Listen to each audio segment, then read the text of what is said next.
Saya punya cita-cita. Kita juga punya unit ya di luar kampus UPI, yakni adalah pesantren Rahmatan lil Alamin. Kami punya program di Madinah. Nah, karena saya di-create oleh Pak Herman, saya nggak mau hanya sekedar belajar di Madinah.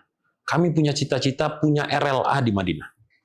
Dan alhamdulillah sudah punya beberapa jalan sekarang. Gitu juga nih UPI.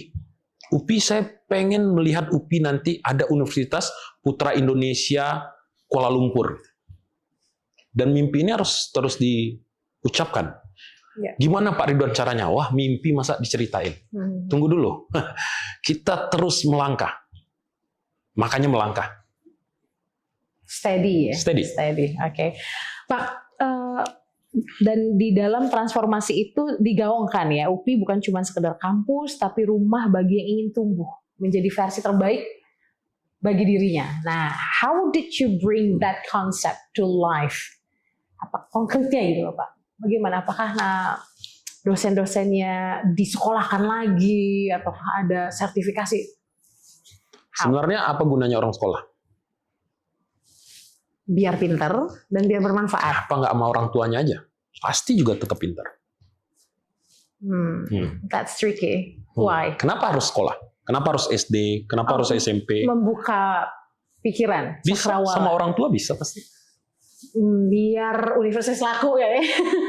Biar bisa sejalan. Hampir jawabannya ke sana kan? Iya. Tapi universitas tidak hanya mentransfer ilmu. Ini esensi sebenarnya atau resep rahasia dari UPI FTK. Kalau hanya mentransfer ilmu, ChatGPT selesai sudah. Tapi gimana kita jadikan mereka orang yang bisa mengenal nilai kejujuran? Gimana cara mereka belajar disiplin? Bagaimana cara mereka belajar menyayangi sama? Bagaimana cara mereka benar-benar bisa belajar kreativitas? Are you talking about character? Yes, betul. Yeah.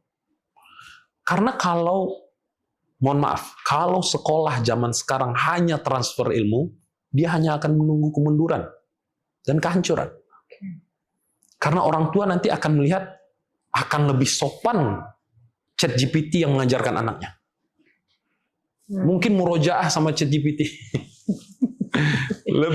lebih sabar mungkin ChatGPT-nya. Iya sih.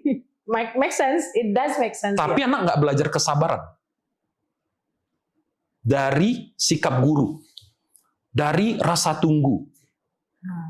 Anak nggak belajar kedisiplinan. Dari berangkat pagi. Dari datang duduk. Itu esensi. Malahan sekarang yang khawatirnya saya, kalau kita singgung ke yang tadi, esensi pendidikan mulai buyar. Kok pendidikan nggak ada musiknya? Memang kenapa kalau nggak ada musiknya? Memang kita mau menjadikan mereka apa? Kok nggak ada hura-huranya nih? Kan bukan itu tujuannya. Makanya harus benar-benar clear bahwasanya kampus bukan hanya sekedar transfer ilmu. Dan dosen sekarang bukan hanya sebagai mentor. Dia sudah harus menjadi pelatih. Coach ya? Coach. Life coach. Betul. Iya kan?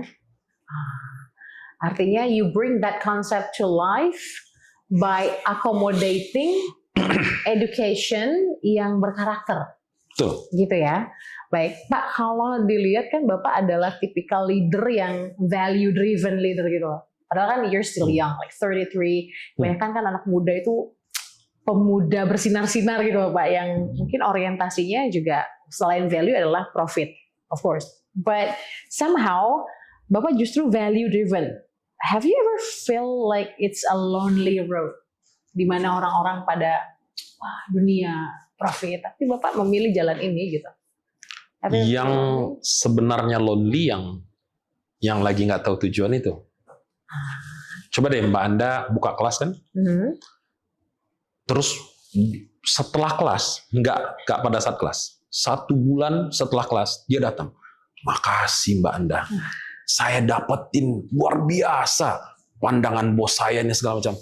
Mbak Anda minta bayaran lagi nggak? Nggak bisa. Dan Mbak Anda ngapain sih ngajar? Kenapa nggak bisa dijelaskan? nggak bisa dijelaskan.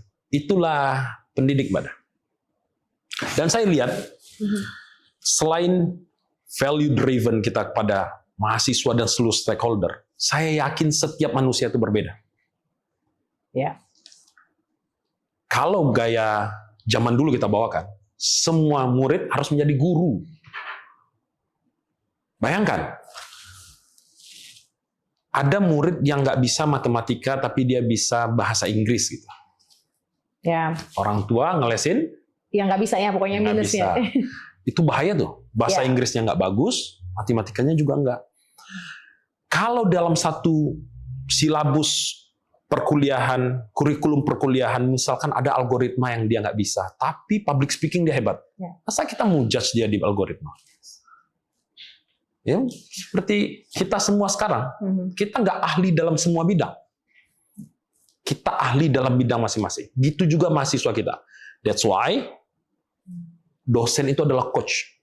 Kalaulah pelatihnya Cristiano Ronaldo, saya bilang sama mahasiswa begitu. Kalaulah pelatihnya Cristiano Ronaldo harus lebih hebat dari Ronaldo, siapa pelatihnya? Iya. Nggak susah. Nggak ada. Ya. Siapa yang lebih kencang dari Ronaldo coba? Iya. Siapa yang tendangannya? Ini cara saya ngomong sama mahasiswa sih. Nggak harus. Dia mengembangkan potensi nih orang itu. Saya ingat Kobe Bryant punya anak pemain basket, anaknya nggak dengerin dia ngomong. Padahal dia kayak NBA player, the best, one of the best gitu. Anaknya masih tetap dengerin coachnya. Betul. But my coach said, tetap Betul. kayak gitu. Jadi emang coach itu Betul. ya kuncinya. Padahal coachnya nggak pasti